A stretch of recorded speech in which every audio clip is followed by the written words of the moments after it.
캄보디아가 충격에 빠졌습니다. 휴전이 시작되고 그들이 가장 먼저 한 말은 이거였습니다. 중국이 우리를 속였다. 믿었던 무기들이 전쟁이 시작되자 하나씩 배신했기 때문입니다. 보이지 않는 곳에서 날아온 폭탄이 사령부 한가운데를 정확히 꿰뚫었고 훈련기라고 무시하던 비행기는 단 7분 만에 전세를 뒤집었습니다. 도대체 전쟁터에서 무슨 일이 벌어졌기에 패전국 입에서 이런 말이 나왔을까요? 지금부터 캄보디아가 왜 중국을 믿은 선택을 인생 최악의 판단이라고 부르게 됐는지 하나씩 보여드리겠습니다. 캄보디아가 왜 중국 무기를 그렇게 많이 샀는지부터 이해를 하셔야 나중에 그들이 느낀 배신감이 얼마나 컸는지 제대로 공감이 되실 거예요. 제가 만난 캄보디아 전직 장교가 당시 상황을 아주 자세하게 설명해 줬는데요. 솔직히 듣고 보니까 캄보디아 입장도 충분히 이해가 가더라고요. 캄보디아가 무기를 사려고 이리저리 알아볼 때 선택지가 생각보다 많지 않았습니다. 일단 미국 무기는 너무 비쌌어요. F-16 전투기 한 대 가격이 얼마인지 아세요? 최신형 블록 70 기준으로 대략 6천만 달러에서 8천만 달러 정도 합니다. 우리 돈으로 환산하면 거의 1,000억 원이에요. 전투기 딱 한 대 사는데 1,000억이 드는데 캄보디아 같은 가난한 나라가 그걸 어떻게 감당하겠어요? 국가 전체 국방 예산이 1년에 8억 달러 정도밖에 안 되는 나라거든요. 전투기 한 대 값이 연간 국방 예산의 10%에 육박하는 거예요. 말이 안 되잖아요. 그리고 미국 무기를 사려면 온갖 까다로운 조건이 붙습니다. 국무부 승인을 받아야 하는데 이 과정에서 인권 상황이 어떻고 민주주의 수준이 어떻고 이런 걸 다 따지거든요. 캄보디아가 솔직히 그런 면에서 점수가 좋은 나라는 아니잖아요. 승인 신청해봤자 거부당할 확률이 높고 설령 통과되더라도 몇 년씩 걸리는 경우가 허다해요. 급하게 전력을 증강해야 하는데 미국 무기는 현실적인 선택지가 아니었던 거죠. 유럽 무기도 상황이 비슷했어요. 독일 레오파드 전차나 프랑스 라팔 전투기 같은 것들이 성능은 좋은데 가격이 미국 것 못지않게 비싸요. 게다가 유럽연합도 무기 수출할 때 인권 조항을 따지거든요. 캄보디아 입장에서는 문턱이 너무 높았습니다. 러시아 무기는 어땠냐면요. 예전에는 그나마 합리적인 선택지였어요. 가격이 서방 무기보다 훨씬 싸고 정치적 조건도 안 따지니까요. 소련 시절부터 개발도상국들한테 많이 팔았던 노하우가 있어서 가난한 나라들 사정을 잘 이해했거든요. 근데 문제가 생겼어요. 2022년에 러시아가 우크라이나를 침공하면서 서방한테 엄청난 경제 제재를 당했잖아요. 그 바람에 러시아 방산업체들이 휘청거리기 시작했어요. 수출용 무기 만들 여력이 없어진 거예요. 자기네 군대 쓸 것도 부족해서 북한한테 포탄 사오는 판국에 캄보디아한테 무기를 팔 수 있겠어요? 납기는 계속 밀리고 부품 수급은 불안정해지고 러시아 무기를 사려던 나라들이 다들 발을 빼기 시작했습니다. 그러던 차에 중국이 발 빠르게 움직인 거예요. 중국 무기상들이 캄보디아에 대표단을 보내서 대대적인 프레젠테이션을 했다고 합니다. 고급 호텔 연회장을 통째로 빌려서 캄보디아군 수뇌부를 초청했대요. 화려한 영상 자료를 보여주면서 우리 무기가 얼마나 대단한지 1시간 넘게 설명했다고 해요. 제가 인터뷰한 장교가 그때 기억을 떠올리면서 이렇게 말하더라고요. 중국 측 발표가 정말 인상적이었습니다. 첨단 그래픽으로 만든 시뮬레이션 영상을 보여줬는데 중국 미사일이 적기를 격추하고 중국 전차가 적 진지를 돌파하는 장면들이 나왔어요. 할리우드 영화처럼 만들어놔서 진짜 대단해 보였습니다. 중국 영업사원들이 핵심 세일즈 포인트로 내세운 게 두 가지였대요. 첫 번째는 가격이었습니다. 우리 무기가 성능은 미국 것과 거의 동급인데 가격은 절반도 안 됩니다. 같은 예산으로 2배 이상의 전력을 구축할 수 있어요. 두 번째는 정치적 편의성이었어요. 우리는 내정 간섭 안 합니다. 인권이니 민주주의니 그런 거 따지지 않아요. 돈만 주시면 바로 계약하고 바로 납품해드립니다. 복잡한 승인 절차 같은 거 없습니다. 캄보디아 입장에서는 귀가 솔깃할 수밖에 없었죠. 실제로 중국 무기 가격이 얼마나 싼지 구체적으로 비교를 해드릴게요. 미국이 만드는 에이브람스 전차가 한 대에 대략 1천만 달러 이상 합니다. 최신형 M1A2 섭버전은 더 비싸요. 우리 돈으로 환산하면 대략 150억 원 이상 되는 거죠. 근데 중국이 만드는 VT4 전차는 한 대에 100만 달러밖에 안 해요. 우리 돈으로 15억 원이에요. 10배 가까이 차이가 나잖아요. 에이브람스 한 대 살 돈이면 VT사를 10대나 살 수 있다는 계산이 나오는 거예요. 방공 미사일 시스템은 가격 차이가 더 극심합니다. 미국 패트리엇 시스템 한 세트 도입하려면 수십억 달러가 들어요.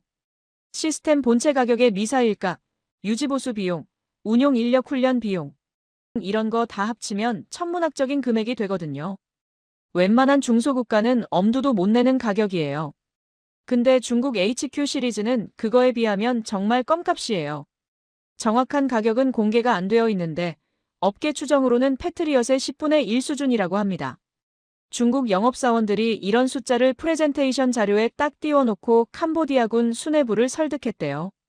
장군님들, 냉정하게 계산해 보십시오.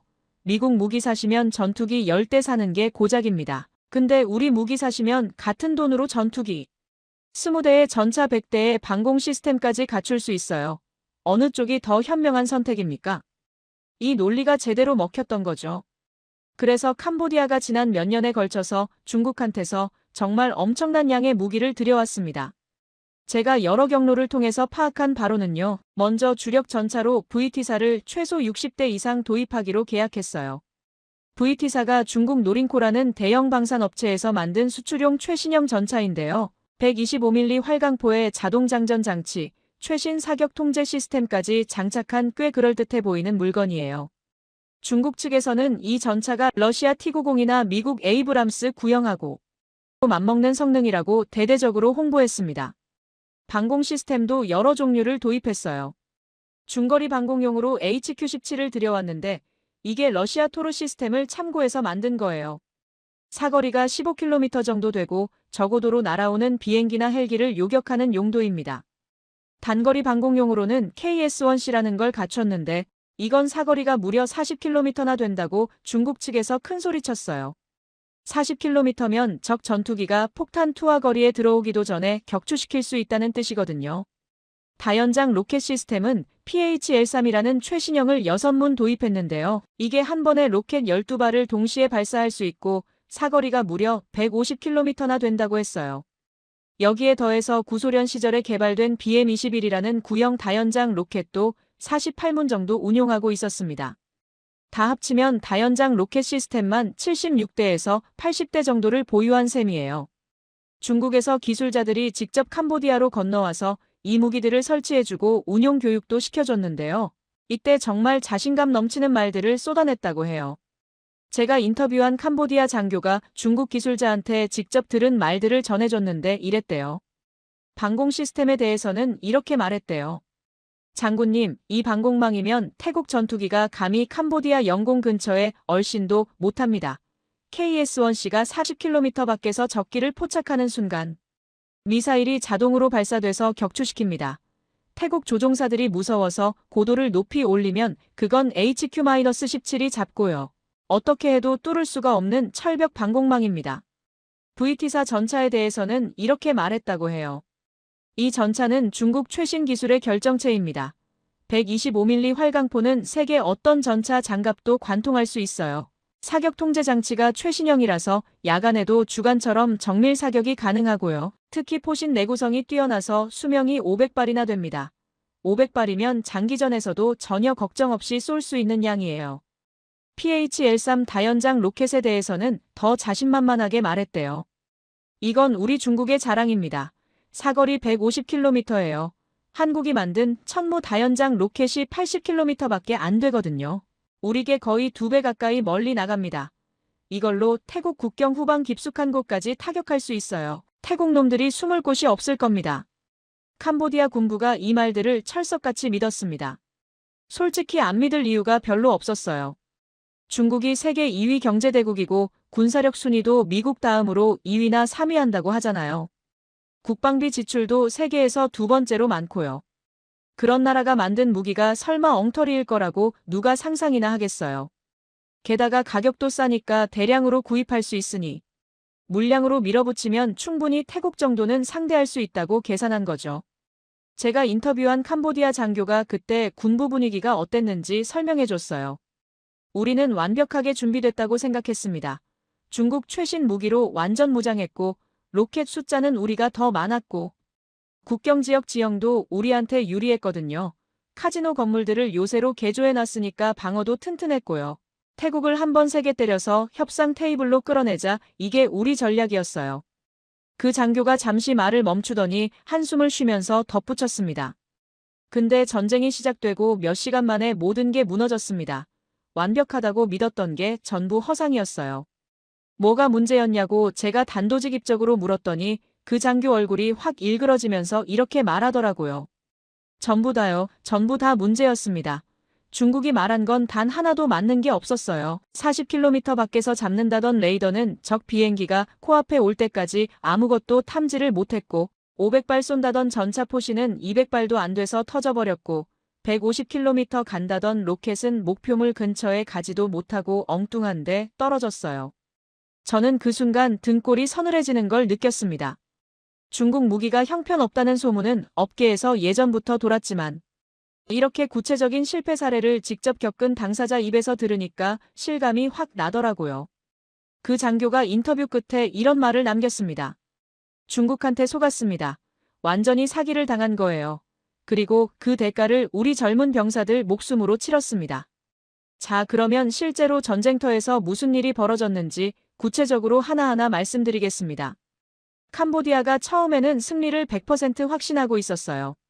중국 무기의 성능을 철석같이 믿고 먼저 공격을 개시했거든요. 그런데 그 자신감이 완전히 산산조각 나는데 걸린 시간이 채 하루도 안 됐습니다. 2025년 12월 초 캄보디아가 먼저 공격을 시작했습니다.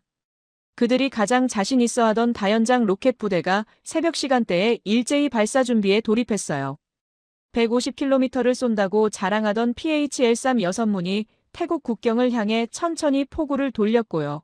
구형이지만 여전히 화력이 막강한 BM-21 발사대 수십문도 함께 진지에 배치됐습니다. 캄보디아 포병들이 긴장된 표정으로 최종 점검을 마쳤고 지휘관이 무전기를 들었습니다. 그리고 마침내 공격 개시 명령이 떨어졌어요. 캄보디아 포병 출신 병사를 제가 직접 인터뷰했는데요. 그날 새벽에 벌어진 상황을 마치 어제 일처럼 아주 생생하게 기억하고 있더라고요. 이렇게 말했습니다. 발사 버튼을 누르는 그 순간이 정말 짜릿했습니다. 로켓들이 시뻘건 불기둥을 내뿜으면서 하늘로 솟구쳐 오르는 광경을 두 눈으로 직접 보니까 온몸에 전율이 흘렀어요. 우리가 드디어 해내고 있다, 우리가 이기고 있다는 느낌이 확 밀려들어왔습니다. 옆에 있던 동료들이랑 서로 얼싸안고 환호성을 질렀어요. 수백 발의 로켓이 불을 뿜으면서 하늘로 솟구쳤습니다. PH-13 한 문에서만 12발이 연속으로 튀어나가니까 6문 합치면 72발이 거의 동시에 날아가는 거예요. 거기다 BM-21은 한 문당 40발을 쏠 수 있으니까. 이것들까지 합치면 수백 발의 로켓이 마치 불빛처럼 태국 국경 지역을 향해 쏟아져 나간 겁니다. 로켓들이 포물선을 그리면서 날아가더니 태국 쪽 땅에 떨어지기 시작했어요. 멀리서 쿵쿵쿵 하는 폭발음이 연속으로 들려왔습니다. 실제로 태국 국경 마을 여러 곳에 피해가 발생했어요. 민간인 사상자가 났고 집들이 부서지고 불이 났습니다. 캄보디아군 지휘부에 첫 번째 전황 보고가 올라왔을 때 분위기가 아주 좋았대요. 공격 성공, 태국 측 혼란 상태 진입, 아군 피해 전무, 적 반격 징후 현재까지 없음. 장성들이 서로 악수하면서 축하했다고 합니다. 근데 바로 여기서 첫 번째 심각한 문제가 드러났어요. 150km 사거리를 그렇게 자랑하던 PH-13이 실제로는 그 거리만큼 안 나간 거예요. 제가 인터뷰한 캄보디아 포병 장교가 그때 상황을 이렇게 설명해줬습니다. 뭔가 이상했습니다. 분명히 150km 떨어진 태국군 후방기지를 목표로 설정하고 발사했는데 착탄 확인 보고가 안 올라오는 거예요. 관측반한테 연락했더니 목표 지점에 아무것도 안 떨어졌다고 하더라고요. 나중에 확인해보니까 로켓들이 중간에 다 떨어져 버렸어요. 목표물까지 실제로 도달한 게 거의 없었습니다. 알고 보니까 중국이 홍보할 때 말한 150km라는 숫자가 이론상 최대 사거리였던 거예요. 최적의 조건에서, 그러니까 바람도 없고 기온도 딱 맞고 습도도 적당하고 발사각도 완벽하고 모든 게 교과서대로 딱딱 맞아떨어질 때 간신히 나올 수 있는 숫자인 거죠. 실전 환경에서는 당연히 그런 이상적인 조건이 갖춰질 리가 없잖아요. 바람 불고 습하고 지형 울퉁불퉁하고 이런 상황에서 쏘니까 실제 사거리가 확 줄어든 거예요. 절반도 제대로 못 나간 경우가 수두룩했다고 합니다. 명중률 문제는 더 심각했어요. 중국 측에서 PHL-3에 정밀 유도 기능이 있다고 설명했거든요. GPS 신호를 받아서 목표물을 향해 스스로 경로를 수정한다고 했대요. 근데 실전에서는 그게 제대로 작동을 안 했어요. GPS 신호가 조금만 불안정해지거나 전자파 간섭이 생기면 유도 시스템이 멋대로 오작동하면서 로켓이 엉뚱한 방향으로 날아가 버렸대요. 군사기지를 겨냥하고 발사했는데 몇 킬로미터나 빗나가서 아무것도 없는 논밭 한가운데 떨어진 경우가 허다했다고 합니다. 심지어 어떤 로켓은 발사대에서 나가자마자 바로 땅에 처박혀버렸다는 증언도 있었어요. 캄보디아 장교가 저한테 한탄하듯이 이런 말을 하더라고요. 중국이 150km 쏜다고 그렇게 큰 소리 쳤잖아요. 한국 천무가 80km인데 우리게 2배라고 자랑했고요. 근데 실전에서는 천무 사거리에도 못 미쳤어요. 게다가 천무는 목표물을 정확하게 맞히는데 우리 건 어디로 튈지 알 수가 없었습니다. 숫자만 부풀려 놓고 실제 성능은 엉망이었던 거예요. 그래도 캄보디아 지휘부는 아직 자신감을 완전히 잃지는 않았어요. 다연장 로켓이라는 게 원래 정밀도가 낮은 무기니까 좀 빗나갈 수도 있지 하면서 넘어간 거죠. 그들이 진짜로 자신 있어 하던 건 방공 시스템이었거든요. 태국 전투기가 반격하러 날아올 테니까. 그때 HQ-17이랑 KS-1C로 줄줄이 격추시키면 된다고 생각했어요. 40km 밖에서 적기를 잡을 수 있다고 중국이 그렇게 장담했잖아요. 예상대로 태국 공군이 출격했다는 정보가 들어왔습니다. 캄보디아 방공부대가 긴장하면서 레이더 화면을 뚫어지게 주시했어요. 곧 적기가 나타날 거다. 화면에 점이 뜨는 순간 미사일 발사 버튼을 누른다. 병사들이 손에 땀을 쥐고 그 순간을 기다렸대요. 그런데 이상한 일이 벌어졌습니다. 레이더 화면에 아무것도 안 뜨는 거예요. 제가 인터뷰한 방공부대 출신 병사가 그때 상황을 아주 자세하게 설명해줬어요. 레이더 앞에 앉아서 화면을 뚫어지게 쳐다봤습니다. 태국 전투기가 출격했다는 정보는 이미 상부에서 내려왔거든요. 곧 나타날 거라고 생각하면서 화면을 보고 있었는데 아무것도 안 잡히는 거예요. 처음에는 아직 사거리 밖에 있나 보다, 거리가 멀어서 그런가 보다 생각했죠. 근데 몇 분이 지나도 화면은 계속 깨끗했어요. 그러다가 갑자기 저 멀리서 쿵 하는 폭발음이 들렸대요. 무슨 소리지 하고 고개를 돌렸는데 카지노 건물 방향에서 시뻘건 불기둥이 하늘 높이 솟아오르고 있었다고 합니다. 캄보디아군이 임시 사령부로 쓰고 있던 톰마다 카지노가 폭격당한 거였어요. 8층짜리 거대한 콘크리트 건물 한가운데가 뻥 뚫리면서 안에서부터 와르르 무너져 내렸습니다. 병사가 저한테 그때 느낌을 이렇게 말하더라고요. 그 순간 진짜 공포스러웠습니다. 적 비행기가 온다는 건 알고 있었는데 엔진 소리를 전혀 못 들었거든요. 레이더 화면에도 아무것도 안 잡혔고요. 근데 갑자기 건물이 터진 거예요. 마치 유령한테 맞은 것 같은 기분이었습니다. 보이지 않는 적한테 공격당한 느낌이요. 방공부대에서 완전히 난리가 났어요.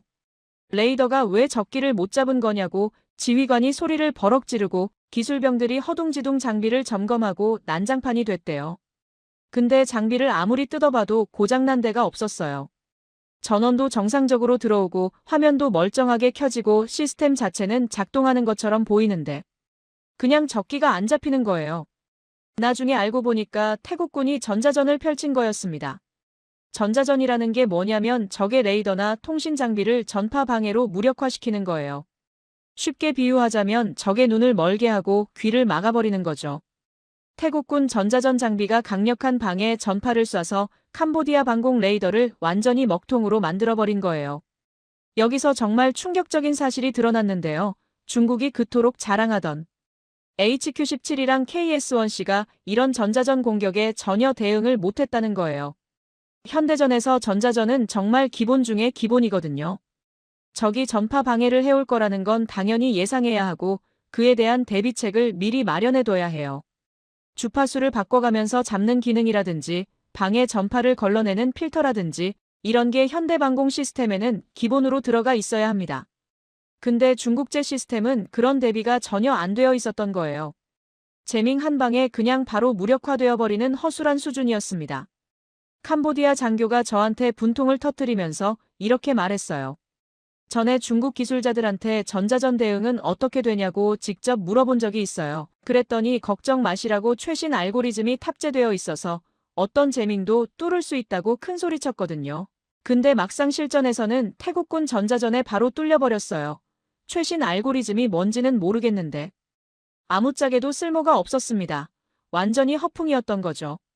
레이더가 먹통이 되니까 미사일을 쏘고 싶어도 쏠 수가 없었어요.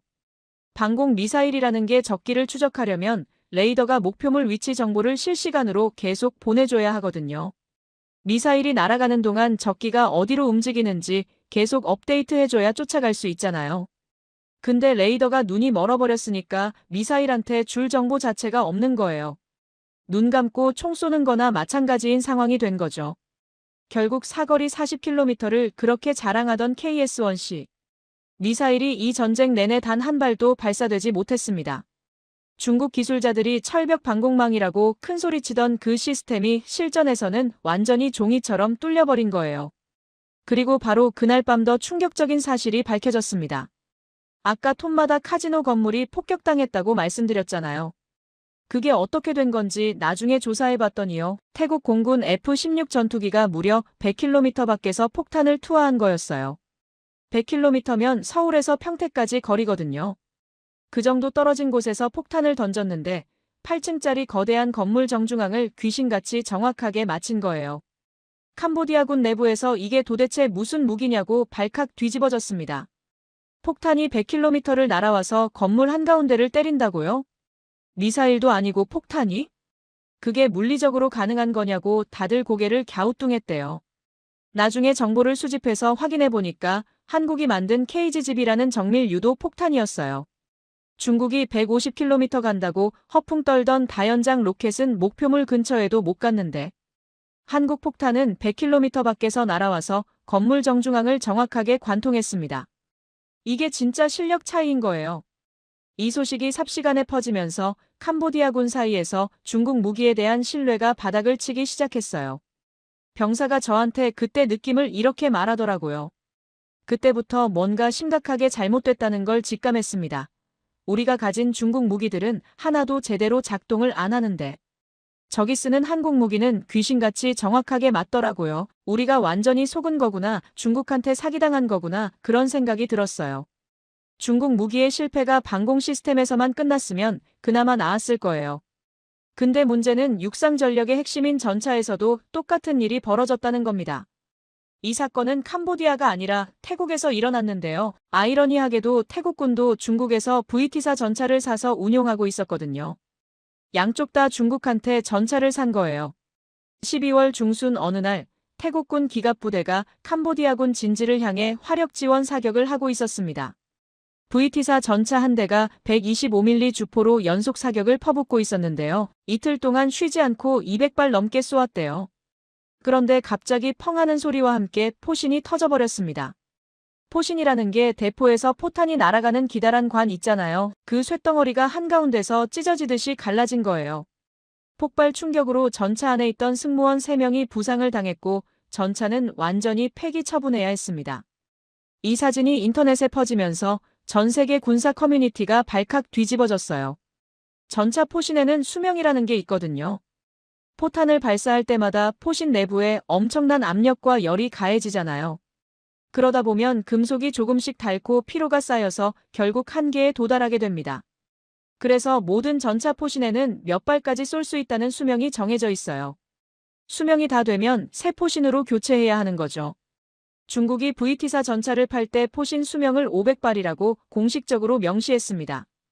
500발 쏘면 교체 시기가 됐으니 새 포신으로 바꾸라는 뜻이었죠. 근데 이 태국군 전차는 겨우 200발밖에 안 쏘았어요. 수명의 절반도 채 못 채웠는데 터져버린 겁니다. 제가 군사장비 전문가들한테 자문을 구해봤는데요. 다들 경악하더라고요. 포신이 수명의 40% 지점에서 파열됐다는 건 품질 관리에 심각한 문제가 있다는 뜻이라고 했어요. 포신 제작 과정에서 금속 불순물이 섞였거나 열 처리가 제대로 안 됐거나 내부 코팅이 부실했거나 뭔가 근본적인 결함이 있었을 거라고요. 비교를 해드리면요. 한국군이 사용하는 K1A1 전차의 포신 수명이 1200발입니다. 중국제 VT사의 공식 수명 500발보다 2배가 넘어요.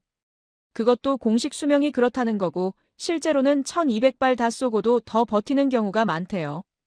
한국 전차는 1200발 쏴도 끄떡없는데 중국 전차는 500발 수명이라면서 200발에 터졌어요.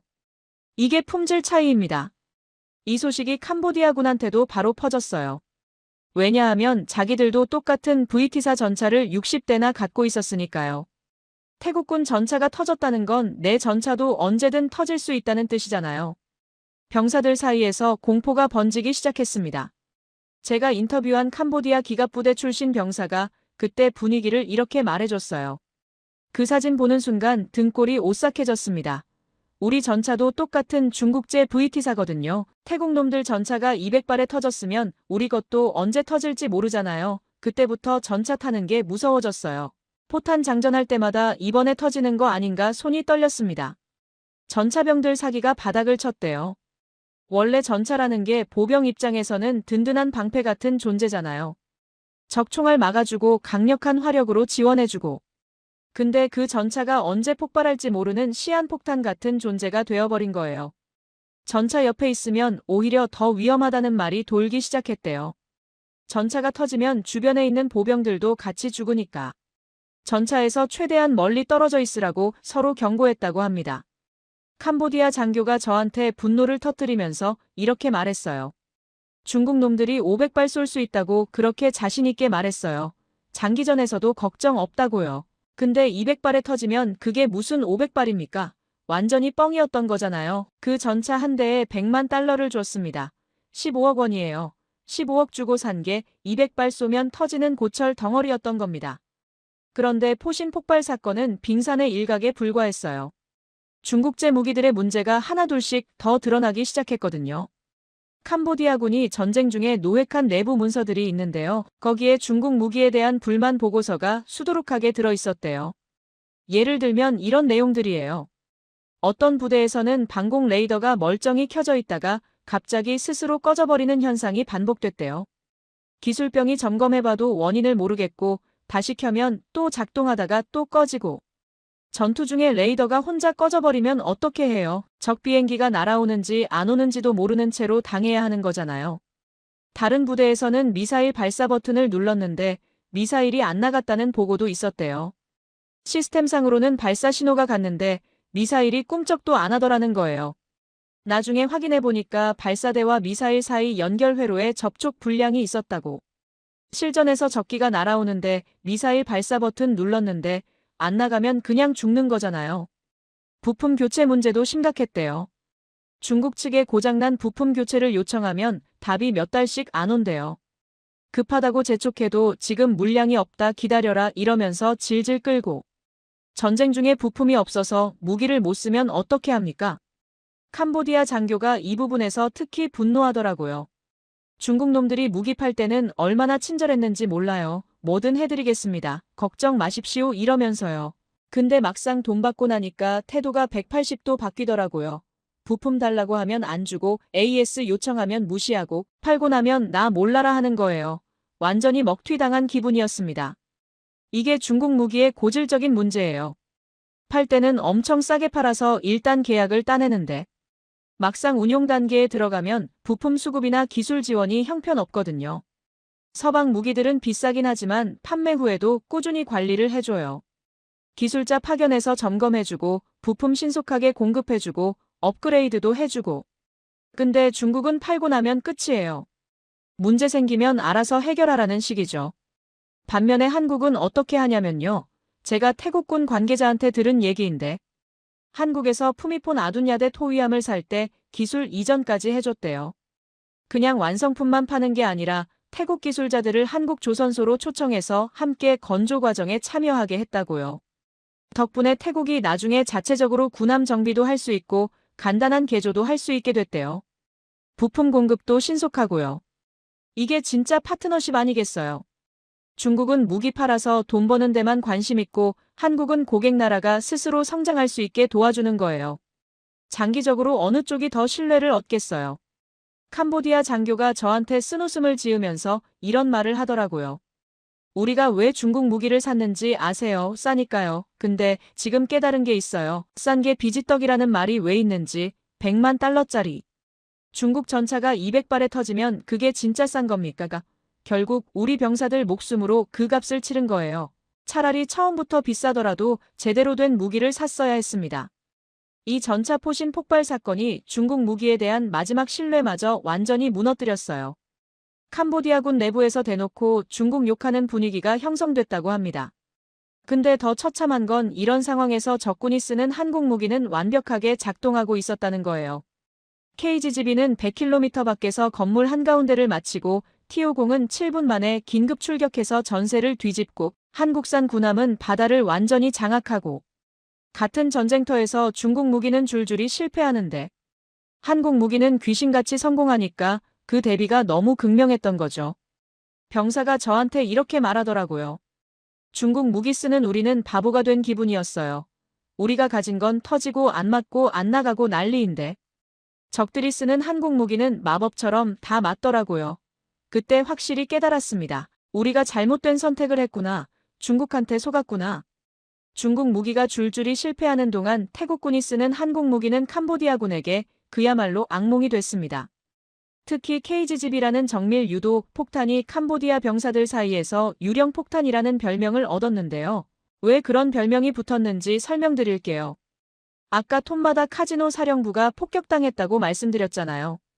그 현장에 있었던 생존자 증언을 직접 들어봤는데요. 정말 소름 끼치더라고요. 병사가 이렇게 말했어요. 저는 그때 카지노 건물 바깥쪽 초소에서 보초를 서고 있었습니다. 새벽 5시쯤이었는데 사방이 조용했어요. 그런데 갑자기 하늘에서 쉬익하는 소리가 들리더니 건물이 펑 하고 터졌습니다. 아니 터졌다기보다 무너졌다고 해야 하나? 8층짜리 건물 한가운데가 뻥 뚫리면서 안에서부터 와르르 내려앉았어요. 제가 물었어요. 비행기 소리는 못 들으셨어요? 병사가 고개를 저으면서 대답했어요. 그게 이상한 거예요. 비행기 소리가 전혀 안 났습니다. 제트 엔진 소리가 얼마나 큰지 아시잖아요. 전투기가 근처에 오면 귀가 찢어질 것 같은 굉음이 들려야 정상인데. 아무 소리도 없었어요. 그냥 조용하다가 갑자기 건물이 터진 겁니다. 마치 유령이 공격한 것 같았어요. 이게 KGGB의 무서운 점이에요. 전투기가 목표물 근처까지 접근할 필요가 없거든요. 100km 밖, 그러니까 서울에서 평택이나 천안 정도 거리에서 폭탄을 투하하면 폭탄이 알아서 날아가서 목표를 맞히는 거예요. 전투기는 안전한 거리에서 유유히 돌아가 버리고 폭탄만 혼자서 목표물을 향해 날아오는 거죠. 당연히 피해자 입장에서는 비행기 소리를 들을 수가 없어요. KGGB가 어떻게 그렇게 멀리 날아갈 수 있는지 기술적으로 설명드릴게요. 비결은 접이식 활공 날개에 있습니다. 일반 폭탄은 전투기에서 떨어지면 그냥 중력에 의해 밑으로 곤두박질 치잖아요. 포물선 그리면서 아래로 떨어지는 거죠. 사거리가 길어봐야 10km에서 20km 정도밖에 안 돼요. 그래서 전투기가 목표물 바로 위까지 날아가야 하고 그 과정에서 적 방공망한테 격추당할 위험이 높은 거예요. 근데 KGGB는 달라요. 폭탄 옆에 접힌 날개가 달려있는데 전투기에서 분리되는 순간 이 날개가 쫙 펼쳐져요. 그러면 폭탄이 떨어지는 게 아니라 글라이더처럼 앞으로 활공하면서 날아갑니다. 높은 고도에서 투하하면 이 날개를 타고 100km도 넘게 멀리까지 미끄러져 갈 수 있는 거예요. 거기다가 GPS 유도 장치랑 관성 항법 장치가 같이 탑재되어 있어서 목표물 좌표만 입력해주면 폭탄이 스스로 경로를 계산하고 방향을 조정하면서 찾아갑니다. 조종사가 신경 쓸 것도 없어요. 안전한 거리에서 폭탄 투하 버튼만 누르고 기지로 돌아가면 됩니다. 캄보디아 병사들이 KGGB를 유령 폭탄이라고 부른 이유가 바로 이거예요. 소리도 없고 기척도 없이 갑자기 나타나서 목표물만 정확하게 때리고 사라지니까요. 마치 유령이 습격하는 것 같다고 느낀 거죠. 더 무서운 건 KGGB가 선회 비행이 가능하다는 거예요. 일반 유도 폭탄은 대부분 직선으로만 날아가거든요. 목표물을 향해 일직선으로 떨어지는 거죠. 근데 KGGB는 지형을 따라서 곡선으로 휘어지면서 비행할 수 있어요. 산이 가로막고 있으면 산을 빙 돌아서 뒤쪽에 있는 목표물을 공격할 수 있다는 뜻이에요. 톰마다 카지노가 산악지형 위에 있어서 정면에서 공격하기 어려운 위치였거든요. 그래서 캄보디아군이 안심하고 사령부로 쓴 건데 KGGB가 산을 빙 돌아서 측면에서 날아들어온 거예요. 전혀 예상 못한 방향에서 공격이 왔으니까 손 쓸 틈도 없이 당한 거죠. 제가 인터뷰한 캄보디아 장교가 KGGB에 대해서 이렇게 말하더라고요. 처음에 100km 밖에서 쏜다는 얘기를 듣고 거짓말인 줄 알았습니다. 미사일도 아니고. 폭탄이 그렇게 멀리 갈 수 있다는 게 상식적으로 납득이 안 됐거든요. 근데 직접 당해보니까 다 사실이더라고요. 우리 레이더에는 아무것도 안 잡히는데. 건물이 터지고 다리가 끊기고 도대체 어디서 오는 건지 알 수가 없었어요. 유령한테 맞는 기분이었습니다. KGGB만 무서웠던 게 아니에요. T-50이라는 비행기도 캄보디아군한테는 악몽이었습니다. 처음에 캄보디아 정보당국에서 이 비행기에 대한 보고를 받았을 때는 대수롭지 않게 여겼다고 해요. 보고서에 T-50은 한국에서 만든 훈련기다라고 적혀 있었거든요. 훈련기라는 단어를 보고 다들 코웃음을 쳤대요. 뭐야 훈련기를 전선에 끌고 나왔다고? 진짜 전투기가 부족하니까 훈련기라도 동원하는 모양이네 하면서요. 그게 얼마나 치명적인 오판이었는지 곧 깨닫게 됩니다. T-50이 정확히 어떤 비행기인지 설명드릴게요. 정식 명칭이 T-50 골든 이글인데요. 한국항공우주산업에서 미국 로키드 마틴이란 공동으로 개발한 고등 훈련기예요. 세계 최초의 초음속 훈련기라는 타이틀을 갖고 있습니다. 초음속이라는 게 소리보다 빠르다는 뜻이에요. 훈련기 주제에 소리보다 빠르게 날 수 있다니 놀랍지 않나요? 근데 한국이 이 훈련기를 개발할 때 처음부터 야심찬 계획을 세웠어요. 그냥 조종사 훈련만 시키는 비행기로 끝내지 말고 여기다 무장을 달아서 실제 전투에도 투입할 수 있게 만들자는 거였죠. 그래서 T-50을 기반으로 여러 파생형을 만들었는데 TA-50은 폭탄 투하 능력을 추가한 경공격기이고 FA-50은 공대공 미사일까지 장착할 수 있는 경전투기예요. 태국이 도입한 건 T-50TH라는 태국 맞춤형 버전이에요. TH가 타이랜드 약자입니다. 이 비행기의 가장 큰 장점이 뭐냐면 운용비가 엄청 싸다는 거예요. F-16 같은 고성능 전투기는 1시간 비행하는데 우리 돈으로 거의 1,000만 원 가까이 들어요. 연료비, 정비비, 부품 교체비 이런 거 다 합치면요. 24시간 계속 하늘에 띄워놓으려면 돈이 어마어마하게 깨지는 거죠. 근데 T-50은 운용비가 F-16의 3분의 1밖에 안 돼요. 1시간에 300만 원 정도입니다. 그래서 태국 공군이 기발한 전술을 썼어요. F-16은 대규모 정밀 타격 작전에 투입하고 T-50은 국경 순찰이랑 긴급 대응용으로 최전선에 배치한 거예요. T-50 편대를 캄보디아 국경 바로 코앞에 있는 전진기지에 갖다 놓았거든요. 거기서 국경까지 비행시간이 채 10분도 안 걸려요. 12월 17일에 결정적인 사건이 벌어졌는데요. 태국군 정찰 자산이 캄보디아 국경 근처에서 다연장 로켓 발사대 3문이 발사 준비를 하고 있는 걸 포착했어요. 이 로켓들이 발사되면 또다시 태국 민간인들이 죽을 상황이었습니다. F-16을 출격시키려면 후방 기지에서 날아오는데 최소 20분은 걸리는데 로켓 발사는 5분이면 끝나거든요. 기다리다가는 이미 늦어요. 그때 전진기지에 대기하고 있던 T-50 2대가 긴급 출격 명령을 받았습니다. 조종사들이 비행기에 뛰어올라 엔진 걸고 활주로 달려서 이륙하고 목표 지점까지 도달하는 데 걸린 시간이 총 7분이었어요. 캄보디아군이 로켓 발사 버튼을 막 누르려던 바로 그 찰나였습니다. T-50이 굉음을 내면서 정글 위를 저공으로 휩쓸고 지나갔어요. 캄보디아 병사들이 하늘에서 갑자기 나타난 전투기를 보고 혼비백산해서 도망쳤고 로켓 발사대는 그 자리에 버려졌습니다. 나중에 확인해보니까 그 로켓에 이미 발사 좌표가 입력되어 있었대요. 태국 국경 마을 주거 지역을 겨냥하고 있었고요. 하마터면 또 수십 명의 민간인이 목숨을 잃을 뻔했던 걸 훈련기라고 무시당하던 T-50이 막아낸 거예요. 제가 인터뷰한 캄보디아 병사가 T-50에 대해서 이렇게 말하더라고요. F-16은 무섭긴 한데 그래도 예측이 가능합니다. 큰 비행기니까 출격 준비하는데 시간이 걸리고 어느 방향에서 오는지 대충 감이 오거든요. 근데 T-50은 달라요. 작고 빠르고 갑자기 어디서 튀어나올지 몰라요. 우리가 로켓 발사 준비하고 있으면 언제 날아올지 몰라서 신경이 곤두섰습니다. 예전에는 느긋하게 쏘고 도망갈 시간이 있었는데 T-50이 전진 배치된 다음부터는 발사 준비하다가 비행기 소리만 들려도 허겁지겁 도망쳐야 했어요. KGGB는 보이지 않는 공포였고 T-50은 언제 나타날지 모르는 공포였어요. 이 두 가지 한국 무기가 캄보디아군을 심리적으로 완전히 무너뜨렸습니다. 병사가 저한테 마지막으로 이런 말을 했어요. 우리가 가진 중국 무기는 하나도 제대로 안 되는데 적들이 쓰는 한국 무기는 마법 같았어요. 보이지도 않는 데서 폭탄이 날아와서 건물 한가운데를 마치고 훈련기가 7분 만에 달려와서 우리 작전을 망쳐놓고 이건 전쟁이 아니라 일방적인 학살이었습니다. 우리는 중국한테 속아서 이 지경이 된 거예요. 하늘에서 KGB랑 T-50한테 얻어맞고 있는 동안 캄보디아군한테 또 다른 재앙이 닥쳤습니다. 바다가 막힌 거예요. 아까 KGB가 짜이 줄리 교량을 끊어버렸다고 말씀드렸잖아요. 그게 캄보디아군 육상 보급로의 핵심이었거든요. 다리가 끊기니까 트럭으로 무기랑 탄약이랑 식량을 전선으로 보내는 게 불가능해졌어요. 그러면 이제 남은 보급 통로가 어디겠어요?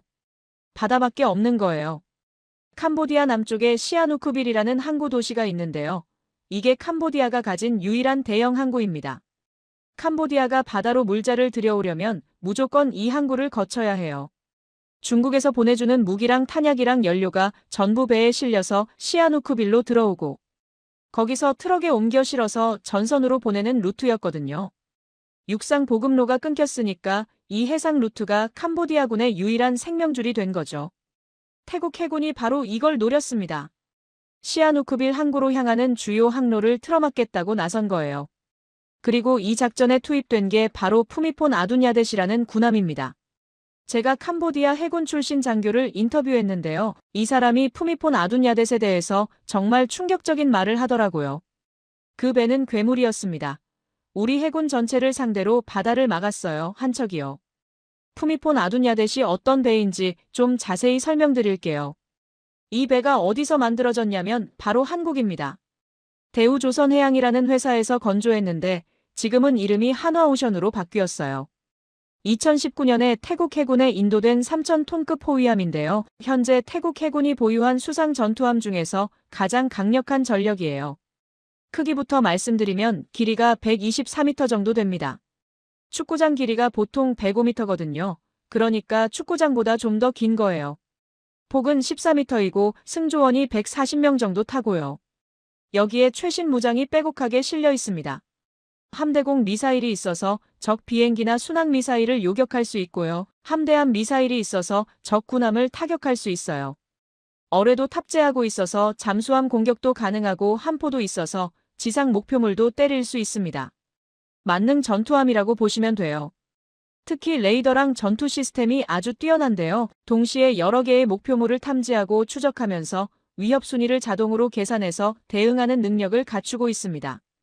적 전투기가 날아오든 대함 미사일이 날아오든 적 함정이 접근하든 전부 다 잡아내서 요격하거나 공격할 수 있어요.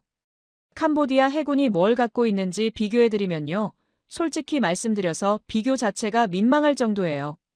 캄보디아 해군 전체를 다 합쳐봐야 소형 초계정이랑 경비정 몇 척이 전부거든요. 배수량 몇백 톤짜리 조그만 배들이에요.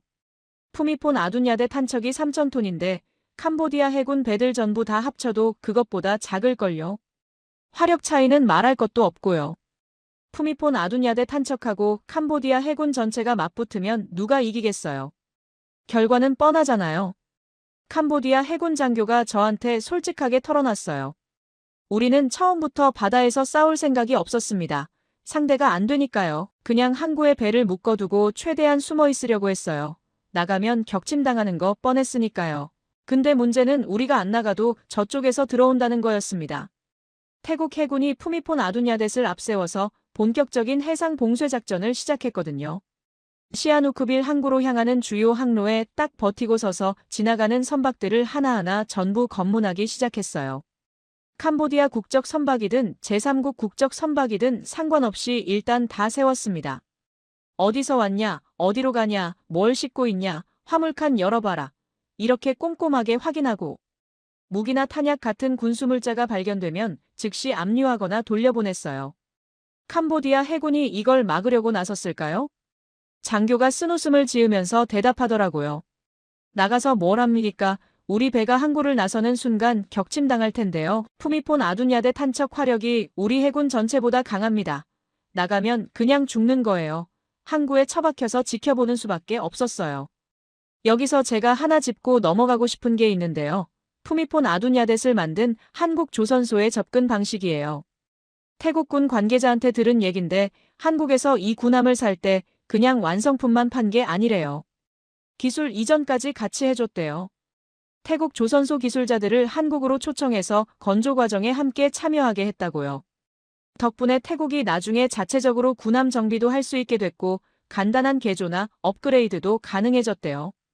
부품 공급도 신속하고요. 이게 중국이랑 완전히 다른 점이에요. 중국은 무기 팔아서 돈 버는 데만 관심 있잖아요.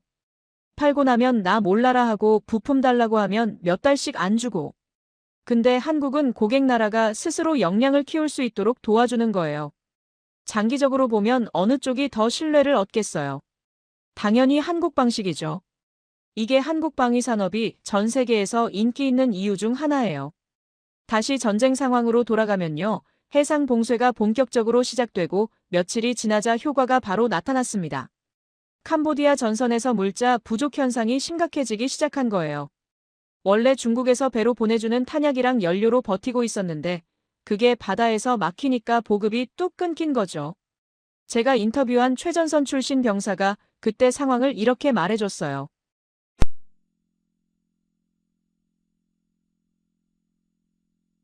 근데 보급 트럭이 안 오기 시작하면서 상황이 급격히 나빠졌어요.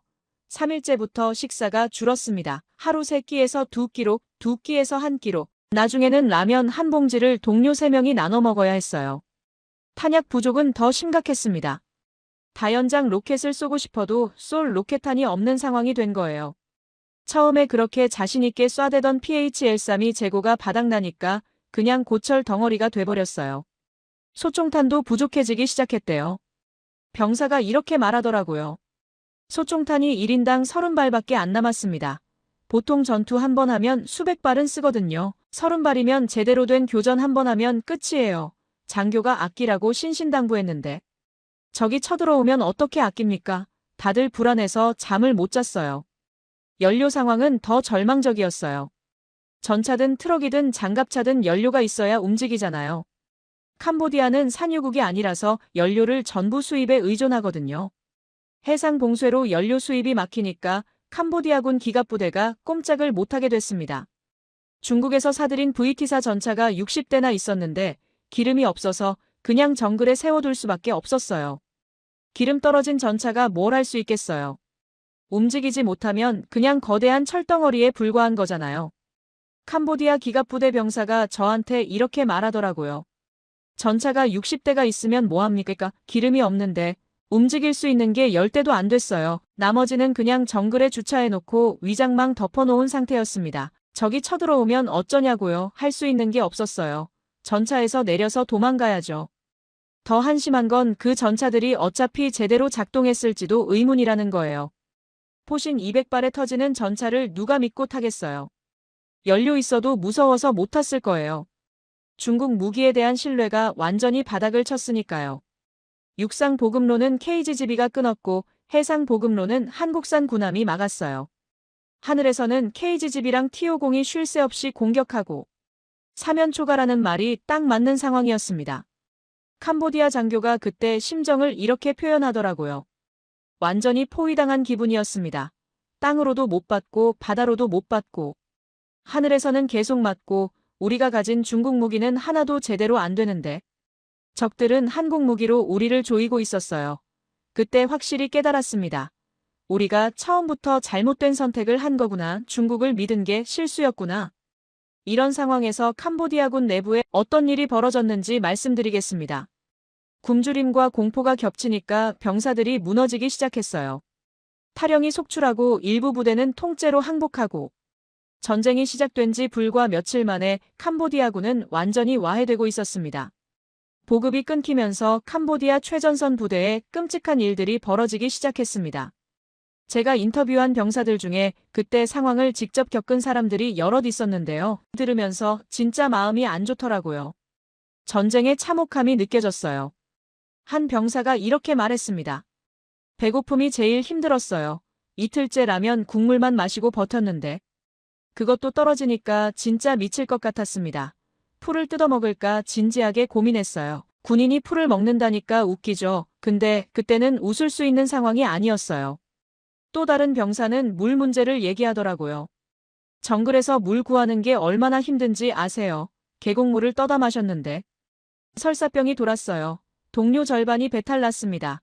약도 없고 의무병도 없고 그냥 누워서 끙끙 앓는 거예요. 그러다 체력 떨어지면 움직이지도 못하고 탄약 부족으로 전투력 자체가 무력화된 부대도 많았대요. 소총탄 30발로 뭘 어떻게 해요? 적이 100명 몰려오면 30발 쏘고 나면 끝이잖아요. 장교가 진지사수하라고 명령하는데 뭘로 사수합니까? 돌이라도 던지라는 건가? 이런 상황에서 탈영병이 속출하기 시작했습니다.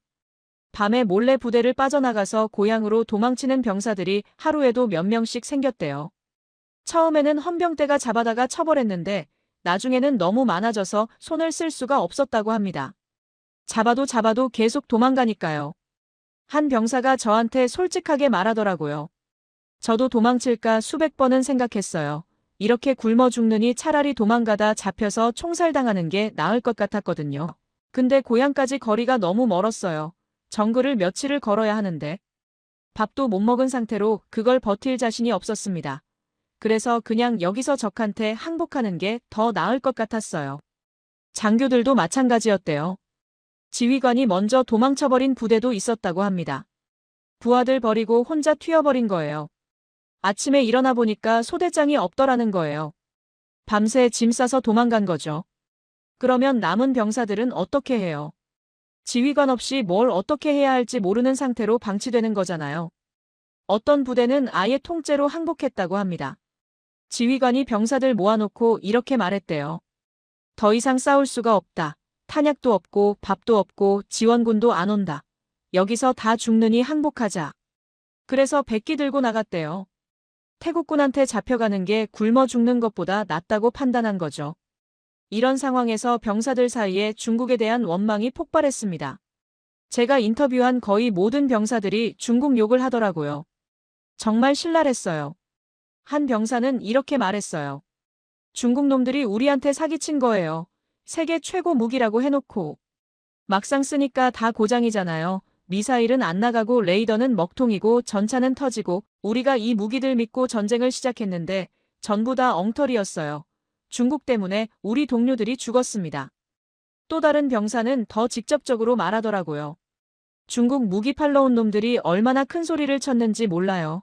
태국 따위는 일주일이면 끝난다고 했어요. 우리 무기 성능이면 충분히 이긴다고요. 근데 결과가 뭡니까? 일주일은커녕 며칠 만에 우리가 박살났어요.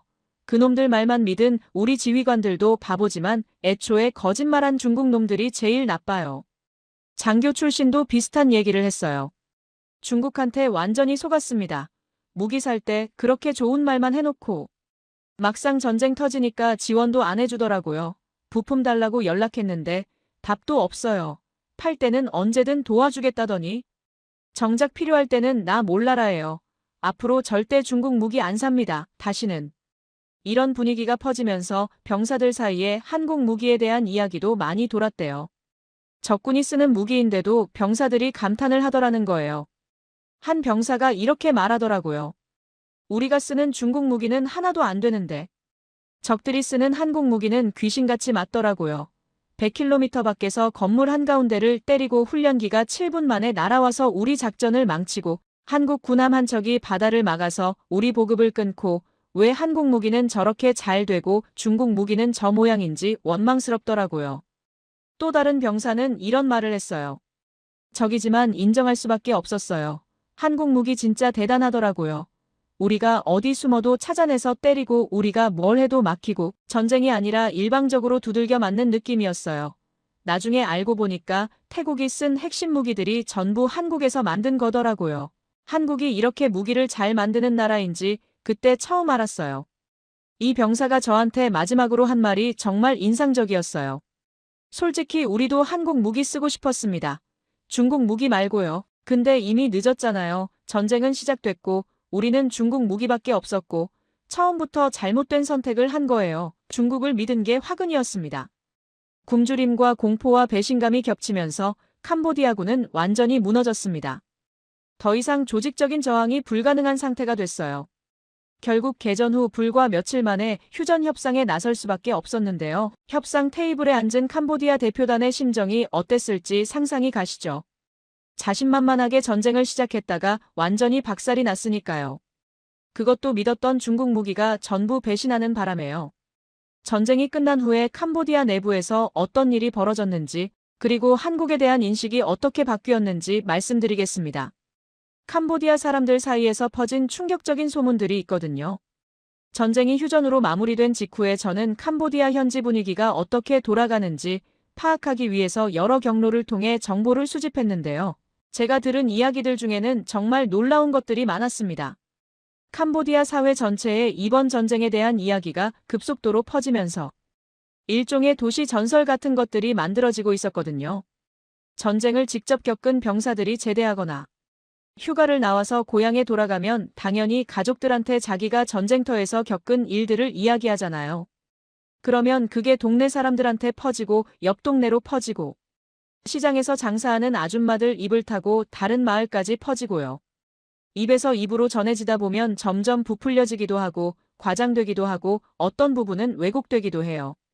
그 과정에서 사실과 과장이 뒤섞인 온갖 소문들이 캄보디아 전역을 뒤덮은 겁니다. 제가 수집한 소문들 중에서 가장 많이 회자되는 것들을 정리해서 말씀드릴게요.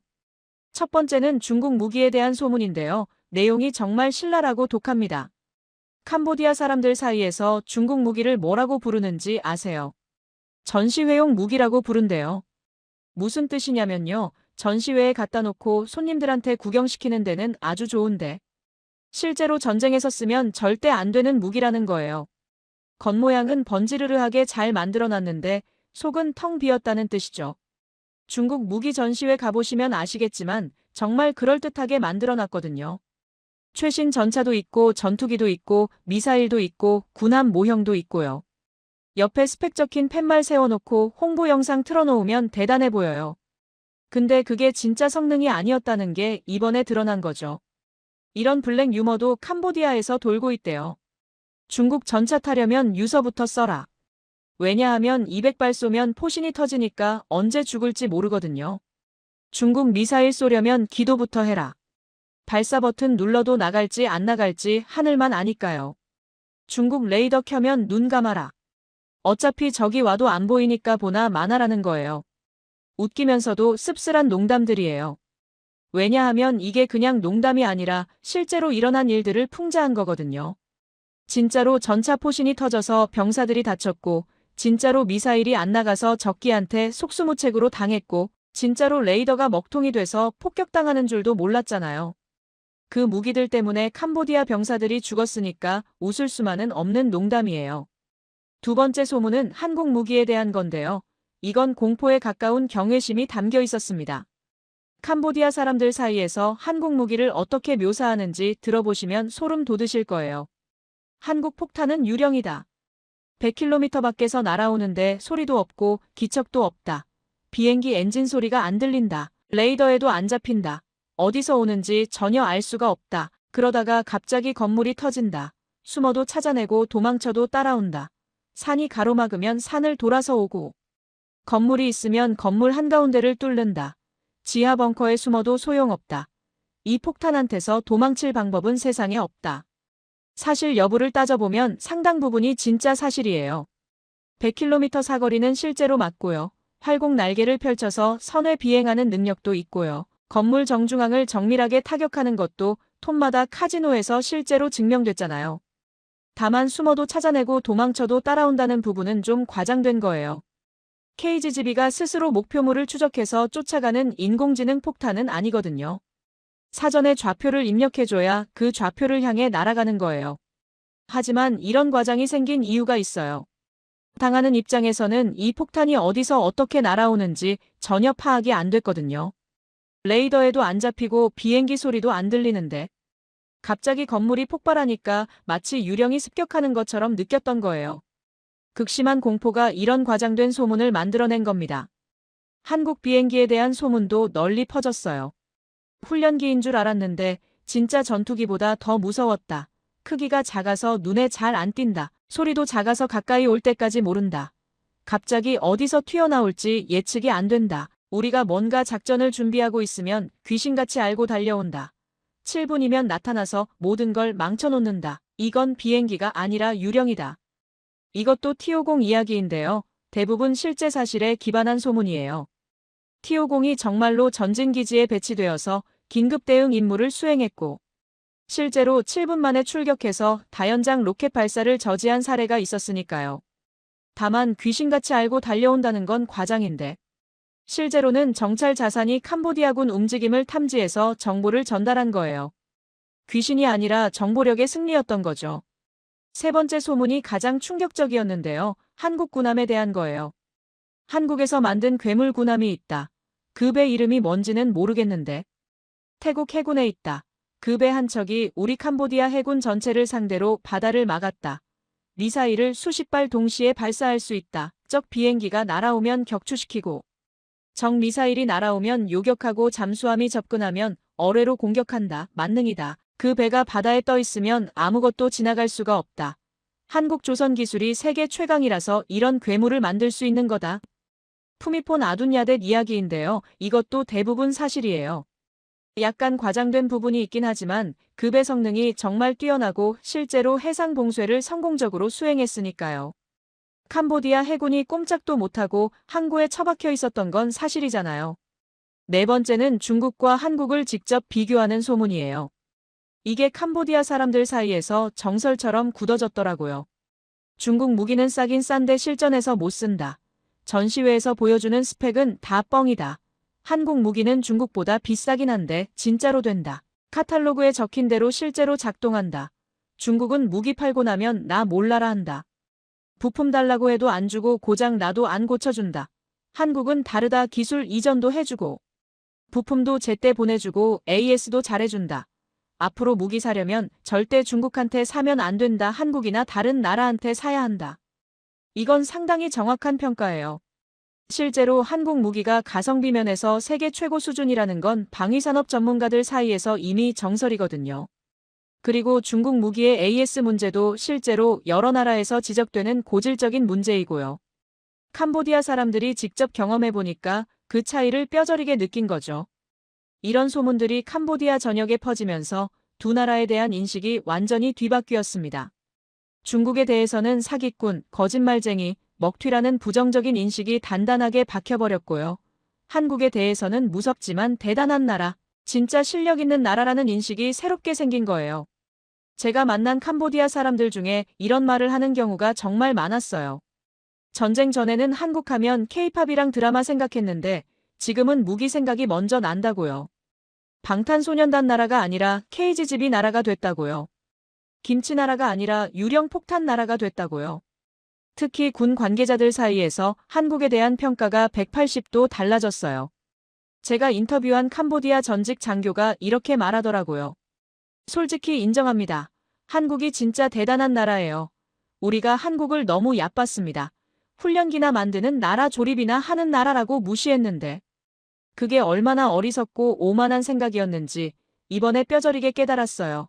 한국은 하늘도 장악하고 바다도 장악하고 땅도 장악할 수 있는 첨단 무기를 전부 다 자체 개발해서 만들 수 있는 나라입니다. 그리고 그 무기들이 진짜 실전에서 제대로 먹힌다는 게 이번 전쟁에서 확실하게 증명됐잖아요. 더 놀라운 건 우리적이었던 캄보디아 사람들 중에서도 한국 무기를 사고 싶다는 의견이 나온다는 거예요. 제가 들은 바로는 캄보디아 군부 일각에서 전쟁이 끝난 후에 이런 논의가 있었대요. 우리도 한국 무기를 도입해야 하는 거 아니냐. 이번에 확실히 봤잖아. 중국 무기로는 한국 무기를 절대로 이길 수가 없다. 차라리 우리도 한국에서 무기를 들여오면 국방력이 훨씬 올라갈 거다. 물론 현실적으로 당장 실현되기는 어려워요. 캄보디아랑 한국 사이에 군사 협력 관계가 딱히 있는 것도 아니고 정치적으로 복잡한 문제가 많으니까요. 하지만 적국 군부에서조차 한국 무기를 인정하고 도입을 진지하게 검토한다는 것 자체가 엄청난 일이잖아요. 그만큼 이번 전쟁에서 한국 무기가 보여준 성능이 충격적이었다는 뜻이에요. 반대로 중국에 대한 신뢰는 완전히 땅바닥으로 떨어졌습니다. 캄보디아 군부 내에서 중국 무기 추가 도입에 강력하게 반대하는 목소리가 높아졌대요. 이번에 호되게 당했으니까 당연하겠죠. 장교가 저한테 이렇게 말하더라고요. 중국 무기는 다시는 안 삽니다. 한 번 속으면 그 사람 탓이지만 두 번 속으면 내 탓이에요. 우리가 이번에 병사들 목숨으로 그 교훈을 비싸게 치르고 배웠습니다. 앞으로는 비싸더라도 제대로 검증된 무기를 사야 해요. 싼 게 비지떡이라는 말이 왜 있는지 이번에 뼈에 사무치게 깨달았습니다. 이번 전쟁의 여파는 캄보디아에만 국한되지 않았어요. 동남아시아 전체에 파장이 퍼졌습니다. 주변 나라들이 이 전쟁을 아주 관심 있게 지켜봤거든요. 필리핀, 말레이시아, 인도네시아, 베트남, 미얀마 같은 나라들이요. 왜냐하면 이 나라들도 비슷한 고민을 갖고 있거든요. 미국 무기는 너무 비싸서 예산이 안 되고, 중국 무기는 싸긴 한데 성능이 의심스럽고, 러시아 무기는 우크라이나 전쟁 때문에 공급이 불안정하고, 이런 상황에서 한국 무기가 가성비 최고라는 게 실전으로 확실하게 증명됐으니까 당연히 관심이 쏠릴 수밖에 없죠. 실제로 전쟁 이후에 한국 무기 도입 문의가 급증했다고 합니다. 필리핀은 FA-50을 추가로 더 사기로 했고, 차세대 전투기인 KF-21에도 관심을 보이고 있어요. 말레이시아도 FA-50 18대를 주문했고요. 베트남은 K9 자주포를 계약했어요. 인도네시아는 잠수함을 한국에서 사기로 했고요. 동남아시아 무기 시장에서 한국의 존재감이 급격하게 커지고 있는 겁니다. 반면에 중국은 이번 전쟁으로 엄청난 타격을 입었어요. 중국 무기가 실전에서 이렇게 처참하게 실패하는 모습이 전 세계에 생중계된 셈이니까요. 방공망은 종이처럼 뚫렸고, 전차 포신은 터졌고, 로켓은 맞지도 않았고, 홍콩 언론인 사우스차이나 모닝포스트에서 이번 전쟁을 분석하는 기사를 냈는데요. 동남아시아 무기 시장에서 중국 점유율이 2015년에는 40% 가까이 됐는데 지금은 29%로 떨어졌고, 이번 전쟁 이후에는 20% 밑으로 내려갈 거라는 전망을 내놨어요. 그 빈자리를 한국이 채우고 있다고요. 중국 방위산업의 황금기가 저물고 있고 한국 방위산업의 전성기가 열리고 있다는 분석이었습니다. 이번 태국 캄보디아 전쟁을 취재하고 분석하면서 저는 정말 많은 생각을 하게 됐습니다. 35년 동안 미국 국방부에서 전 세계 군사 정세를 분석해왔는데요. 이번처럼 한나라 무기의 민낯이 이렇게 적나라하게 드러난 경우는 정말 드물었어요. 전쟁이라는 게 결국 무기의 진짜 성능을 검증하는 가장 확실한 시험대거든요. 아무리 전시회에서 멋지게 보여줘도, 아무리 카탈로그에 좋은 숫자를 적어놔도 실전에서 안 되면 아무 소용이 없어요. 이번 전쟁이 바로 그걸 증명해버렸습니다. 중국 입장에서는 악몽 같은 전쟁이었을 거예요. 수십 년 동안 공들여 쌓아온 방위산업 이미지가 단 며칠 만에 와르르 무너져 내렸으니까요. 중국이 그동안 무기를 팔 때 어떤 논리를 썼냐면요. 우리 무기가 성능은 미국 것과 거의 비슷한데 가격은 절반밖에 안 된다. 가성비 최고다. 똑같은 돈으로 2배 더 많이 무장할 수 있다. 이렇게 홍보했거든요. 개발도상국들 입장에서는 솔깃할 수밖에 없는 제안이었죠. 미국이나 유럽 무기는 너무 비싸서 엄두가 안 나는데 중국 무기는 그럭저럭 예산 범위 안에서 살만한 가격이니까요. 그래서 아프리카, 중동, 동남아시아, 남미 등 전 세계 많은 개발도상국들이 중국 무기를 대량으로 사들였어요. 중국이 세계 5위 무기 수출국으로 올라선 것도 이런 전략 덕분이었죠. 근데 문제는 이 무기들이 실전에서 제대로 검증된 적이 거의 없었다는 거예요. 중국이 직접 참전한 대규모 전쟁이 1979년 중월전쟁 이후로 없었잖아요. 그러니까 중국 무기 성능이 진짜로 어느 정도인지 객관적으로 아는 사람이 아무도 없었던 거예요. 전시회에서 보여주는 번지르르한 스펙이랑 화려한 홍보 영상만 믿고 산 거죠. 이번 전쟁에서 그 실체가 온 세상에 만천하에 드러났습니다.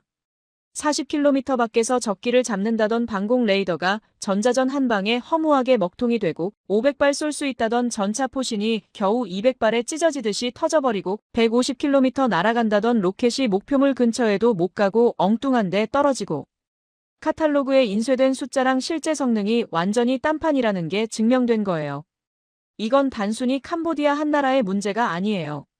중국 방위산업 전체에 대한 신뢰를 뿌리째 흔드는 대사건이에요. 앞으로 중국 무기를 사려던 나라들이 이번 사례를 보고 다시 한번 심각하게 재고하게 될 거예요. 아무리 싸도 실전에서 이 모양이면 무슨 소용이 있냐고요. 그 돈이면 차라리 좀 더 보태서 제대로 검증된 무기를 사는 게 낫지 않냐고요. 싼 게 비지떡이라는 걸 캄보디아가 피로 증명해줬으니까요. 반면에 한국은 이번 전쟁에서 엄청난 수혜를 입었습니다. 돈 한 푼 안 들이고 전 세계를 상대로 한국 무기의 실전 능력을 대대적으로 광고한 셈이니까요. KGB가 100km 밖에서 건물 정중앙을 정확하게 때리는 장면, T-50이 7분 만에 긴급 출격해서 적의 로켓 발사를 저지하는 뉴스, 푸미폰 아두냐데시 단독으로 해상 봉쇄를 완벽하게 성공시키는 보도. 이런 것들이 전 세계 언론과 군사 전문 매체와 인터넷을 통해서 순식간에 퍼져나갔거든요. 어떤 광고보다 효과적인 홍보였어요. 왜냐하면 이건 실전 기록이니까요. 전시회에서 틀어주는 컴퓨터 그래픽 시뮬레이션 영상이 아니라 진짜 전쟁터에서 피 흘리며 검증된 결과잖아요. 이보다 더 확실하고 신뢰할 수 있는 증거가 세상에 어디 있겠어요. 제가 개인적으로 주목하는 건 한국 방위산업의 시장 포지셔닝이에요. 한국 무기가 정말 좋은 자리를 딱 잡았거든요. 미국이나 유럽 무기처럼 세계 최첨단은 아니에요. F-35 스텔스 전투기나 에이브람스 최신형 전차 같은 건 한국이 아직 못 만들어요. 하지만 그런 최첨단 무기들보다 가격이 훨씬 싸요. 절반에서 3분의 1 수준이에요. 중국 무기처럼 바닥을 기는 저가는 아니에요. 중국 것보다는 확실히 비싸요. 하지만 성능이 실전에서 확실하게 검증됐어요. 카탈로그에 적힌 대로 진짜 작동한다는 게 증명됐어요. 가격과 성능 사이에서 가장 좋은 균형점, 가장 매력적인 스위트 스팟을 정확하게 찾은 거예요. 중진국들 입장에서는 이게 가장 현실적이고 합리적인 선택지예요. 미국 무기는 너무 비싸서 예산이 안 되고 중국 무기는 싸긴 싼데 이번에 보니까 성능이 불안하고 그 사이에서 한국 무기가 딱 좋은 대안으로 떠오른 거죠. 그리고 한국의 또 다른 결정적인 강점이 뭐냐면요. 미국 무기 체계랑 호환이 잘 된다는 거예요. KGB가 미국제 F-16에 바로 장착되잖아요. 별도의 개조 없이 그냥 달면 되는 거예요. T-50도 미국 로키드 마틴이랑 공동 개발했기 때문에 나토 표준 체계랑 완벽하게 호환되고요. K9 자주포도 나토 표준 탄약을 사용해요. 미국 동맹국들 입장에서는 이게 엄청난 장점이에요. 기존에 갖고 있는 미국 무기랑 섞어서 같이 운용할 수 있으니까요. 중국이나 러시아 무기를 사면 체계가 안 맞아서 완전히 별도로 운용해야 하는데 한국 무기는 그런 골치 아픈 문제가 없어요. 저는 앞으로 미국이 한국 방위 산업을 더 적극적으로 지원하고 밀어줄 거라고 봅니다. 미국 입장에서도 동맹국들이 중국이나 러시아 무기 사는 것보다는 한국 무기 사는 게 훨씬 낫거든요. 어차피 미국 것 살 예산이 안 되는 나라들이면 차선책으로 한국 것이라도 사서 서방 진영, 미국 편에 붙어 있는 게 전략적으로 이익이잖아요. 미국이 필리핀이나 태국 같은 동맹국들한테 한국 무기 도입을 은근히 권장하고 있다는 얘기도 들려요. 이번 전쟁을 통해서 제가 내린 결론은 명확합니다. 무기는 가격이 아니라 성능으로 평가해야 한다. 싼 게 비지떡이라는 옛말이 절대로 틀린 게 아니에요. 캄보디아가 중국 무기 사느라 투자한 돈이 수억 달러, 우리 돈으로 수천억 원은 됐을 텐데 정작 전쟁에서는 아무런 쓸모가 없었잖아요. 그 어마어마한 돈을 그냥 허공에 날린 거나 다름없어요. 아니, 돈만 날린 게 아니라 젊은 병사들 목숨까지 함께 잃었어요. 차라리 처음부터 좀 더 돈을 들여서 제대로 검증된 무기를 샀으면 이 지경까지는 안 됐을 거예요. 제가 인터뷰한 캄보디아 장교가 마지막에 저한테 이런 말을 남겼어요. 우리가 이번 전쟁에서 뼈아프게 배운 교훈이 두 가지 있습니다. 첫째, 중국을 믿지 마라. 둘째, 한국을 적으로 만들지 마라. 중국 무기는 완전한 사기였고 한국 무기는 진짜 중에 진짜였습니다. 우리가 처음부터 잘못된 선택을 했고 그 대가를 우리 젊은 병사들의 피와 목숨으로 치렀습니다. 그리고 마지막으로 이 말을 꼭 덧붙여달라고 하더라고요. 한국 사람들한테 전해주세요. 당신들 나라가 만든 무기는 정말 대단합니다. 솔직히 말해서 무서웠어요. 100km 밖에서 소리도 없이 날아오는 폭탄, 7분 만에 어디서든 나타나는 전투기, 바다 전체를 혼자서 막아버리는 군함, 이런 것들을 상대해야 했던 우리 입장에서는 정말 악몽이었습니다.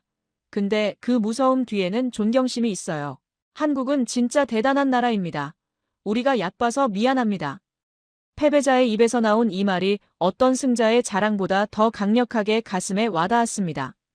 적이 인정하는 실력이야말로 진짜 실력이니까요. 이번 전쟁은 두 가지를 전 세계에 확실하게 증명했습니다. 중국 무기의 허상이 폭로됐고 한국 무기의 진가가 입증됐습니다. 속은 자는 캄보디아였고 속인 자는 중국이었어요. 그리고 그 사이에서 한국이 가장 큰 수혜자가 됐습니다. 앞으로 세계 무기 시장의 판도가 바뀔 겁니다. 중국의 시대는 저물고 있고 한국의 시대가 활짝 열리고 있어요. 이번 태국 캄보디아 전쟁이 바로 그 역사적인 전환점이 될 겁니다. 오늘 이야기 보시고 대한민국 기술력이 자랑스럽게 느껴지셨다면 대한민국 최강이라고 댓글 남겨주세요. 여러분의 이 한마디가 대한민국 기술자들에게 가장 큰 힘이 됩니다.